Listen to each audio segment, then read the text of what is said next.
Hello, my name is Ren. I'll be spoiling all of Danganronpa 2 and not V3. You've been warned.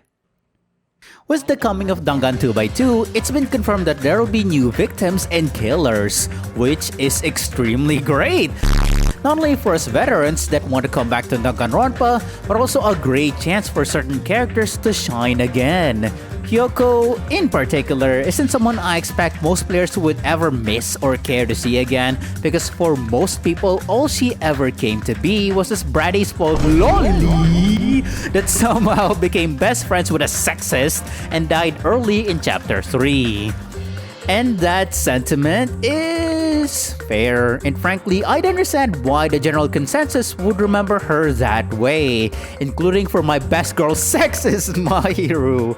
It also really doesn't help too that during the second class trial, she was very unhelpful when being framed by Peko and was very loud. I mean, look at these moments. Even if I don't remember, I already know! It's obvious that guy is the killer! No one would kill a nice person like Mahiru besides a piece of menace to society like Fuyuhiko! Girl E and Mahiru were killed by that guy!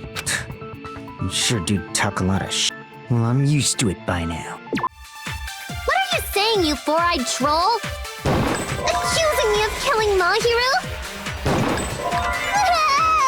You're so mean! Why do you doubt Hiyoko? I'm pretty sure you guys already know this, but going for walks in the morning is my daily routine. I've never heard of that daily routine before. People who call other people liars are usually liars themselves. If you say I'm lying, prove it. Can you even prove that I'm lying? There's no way a bunch of worthless idiots like you guys would be able to do that. That letter in Kazuichi's testimony says it all. You were meeting up with Mahiru at the beach house. Seriously? I don't know. I didn't even write that letter.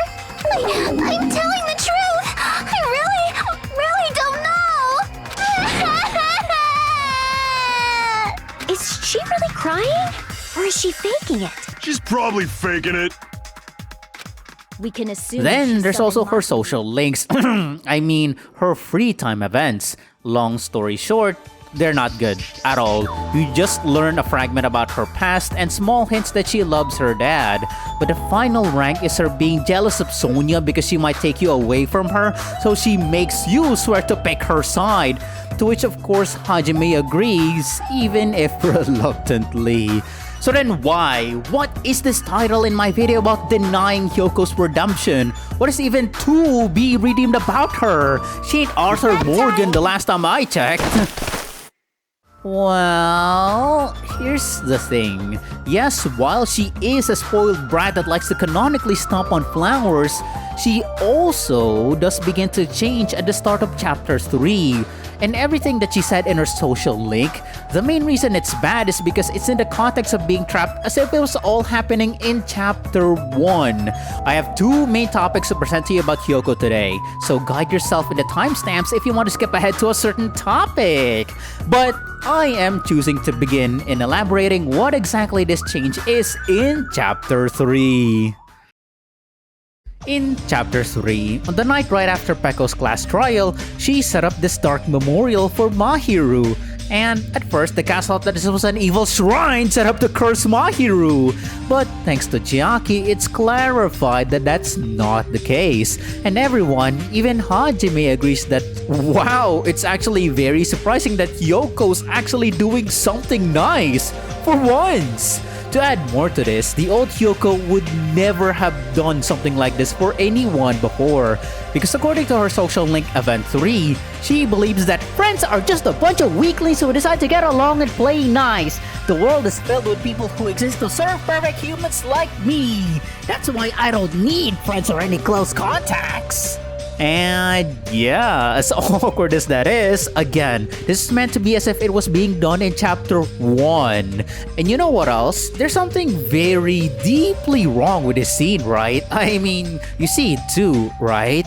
Okay, take a good hard look at the scene in front of you, and I'll give you a few seconds to figure it out, okay? Go!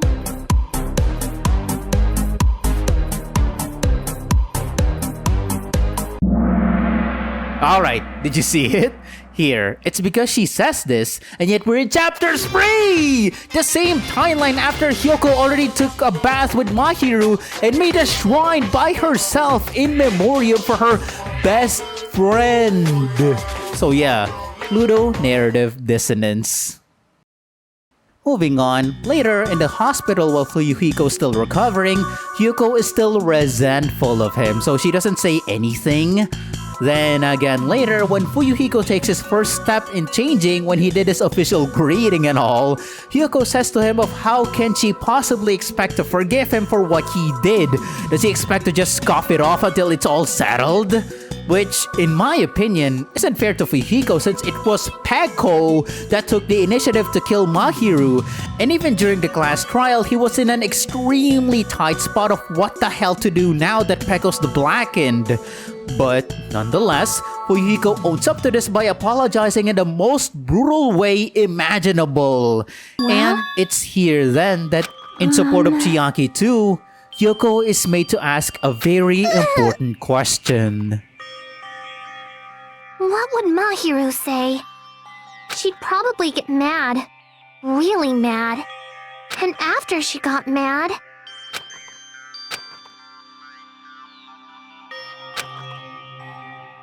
Then later, if you were to hang out with Hiyoko after this is what she has to say. What? What should I do? Yes. Everyone here is so gross. I don't understand any of you. I stood next to Hiyoko while she stayed silent. Oh. Which, sadly, the chapter 1 social link thing seriously sours this moment because she now goes back to being a brat. Then, again, at the very last time she's available, take note of where she is and what she had to say. This is a very strange place to be at. Why are you here alone, Hiyoko, at chapter 3, at the beach? Are you contemplating? You are? Wow. I wonder what Mahiru would do. Oh. Oh. Smile. You must be really bored. Wow, she wasn't even rude about it. Holy hell. I spent time today being verbally oh, never mind. I spent time today being verbally abused by Hiyoko, but he seemed less abusive than usual. Oh, she was just okay. Interesting. Wow. This is so weird. And so, you see? This is so easily missed. And now I'm gonna put the cherry on top by bringing up the recovery party that best girl Ibuki set up for Fuyuhiko. And at first, Hiyoko didn't come to the party. But much later, she did arrive. And by coming here, everyone knows full well what this means. That she's officially taking the first step into making some progress with Fuyuhiko. Hey!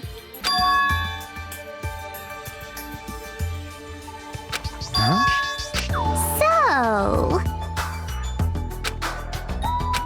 Sorry. You nasty pig barf!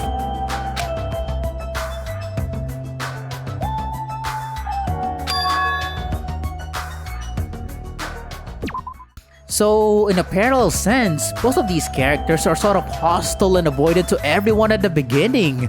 Yet, it also took both of them for someone to reach out for them to begin changing too. As in, it took Peko's sacrifice for Fuyuhiko to finally really try reaching out to everyone, which this is also shown in-game wherein you can only begin hanging out with him at chapter 4. And if you're wondering why we still couldn't in chapter 3, it's because he's in the hospital. While for Hiyoko, it also took Mahiru reaching out to her, helping her with her sash, and finally her tragic death as well, that Hiyoko also took the first steps to changing herself too. So, you see, just like Fuyuhiko, this girl absolutely had the potential for a great character development story. But unfortunately, she was cut down by despair. For this portion, I have to bring up the facts on how Hiyoko was meant to be a survivor for Dangan 2. Oh, that's right. If this is the first time you're hearing it, Hiyoko was meant to live in Dangan 2. I must also say though that I didn't do this research. All credit goes to the community for digging all this up, to this Tumblr post that translated everything that the Danganronpa developer said, and to the YouTuber Mozilla Fullpix for gathering all this intel. So, thank you all very much, and I've linked this all in the description if you want to see it all for yourself. But to sum it all up, originally, Fuyuhiko was meant to become a robot during Chapter 3. Meanwhile, Nekomaru was the second victim of Chapter 3, and Hiyoko was meant to survive. But it's speculated by the community that this means then that the robot Fuyuhiko was then meant to die in Chapter 4, given the robot and octagon theme.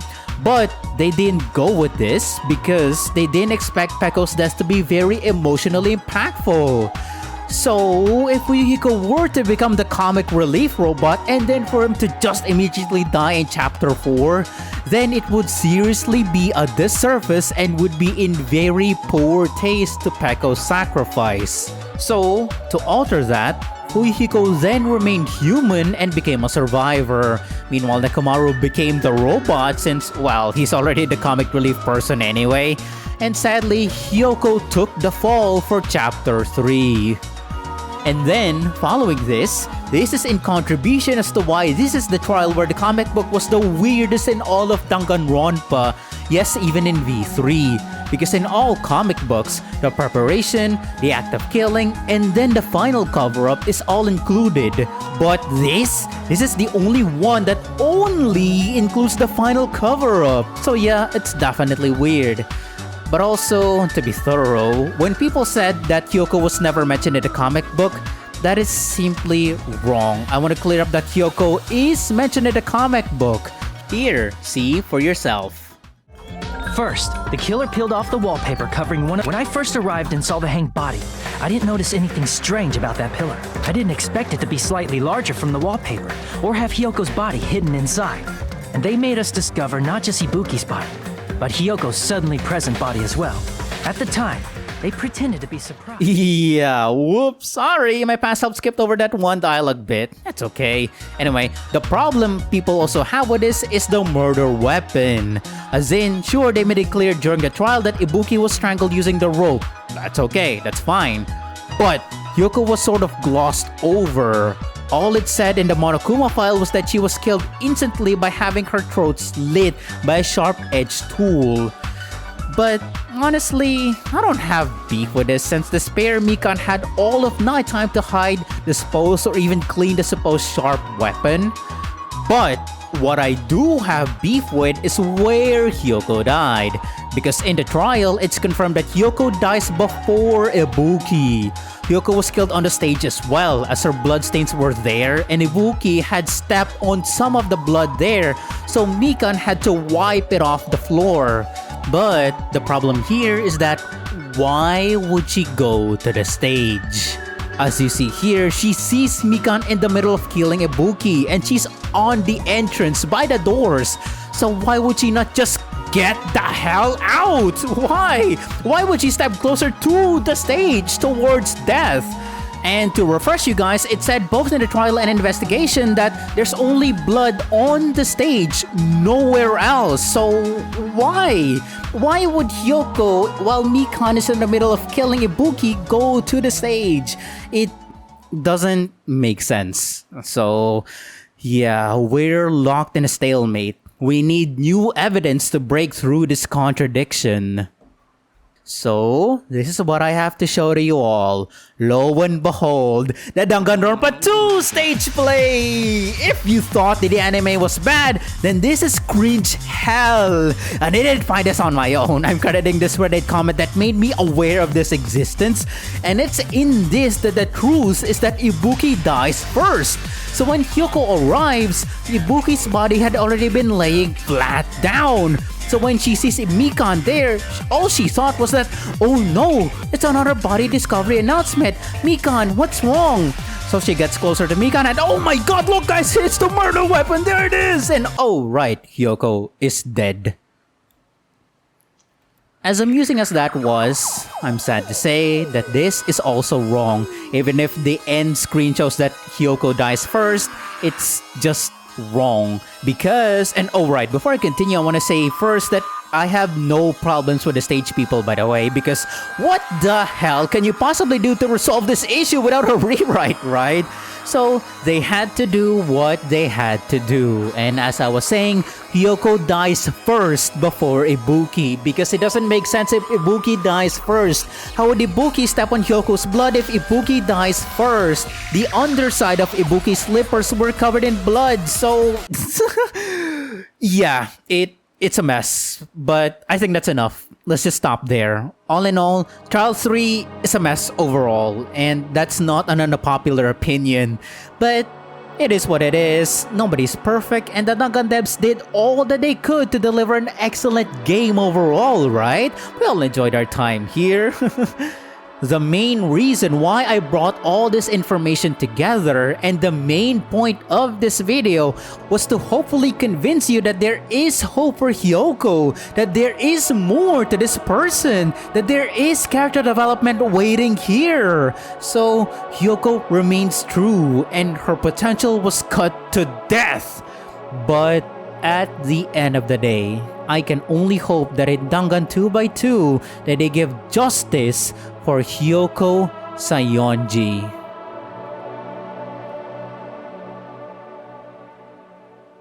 And that's the end. I'd like to share now that I'm currently doing what I call Danganronpa 2 True 100%. Wherein not only is my end goal the platinum trophy, I'd like to get it in the best way I possibly can. As in, for each chapter, I'll max out the characters who are about to die. As in, Teru and Imposter for episode 1, then Mahiro and Peko for episode 2. Why? Because it's thematic and I like the sweet irony of using their own special skill against them. How? Not with Island Mode New Game Plus, but rather Save Scum New Game Plus. As in, you can rewind time in the same chapter you're already in but still keep your progress so you can hang out with these people as much as you want. Plus, there's also the fact that most players never really get to enjoy most or if at all any special skills, so I'm here not just to highlight them but to examine them thoroughly as well. Second, I don't just finish the class trials, I also explore all the failed dialogues there. But I will admit that not all failed dialogues are fun to see. But I can also promise you that every now and then, there are hidden hilarious gems there to see. So check that out too if you're as curious as me too. And third, I've also done mini shenanigans in the middle of it all, like the hidden Monokumas, the 100% Mono Yashin, and how I ban using sprint or fast travel so that I can only walk for the sake of leveling my pets as soon as possible. And finally, most importantly, well, I don't know if you'll care, but I do a thorough examination about the character's ultimate despair or anime equivalent. For example, did Teru really eat his mom?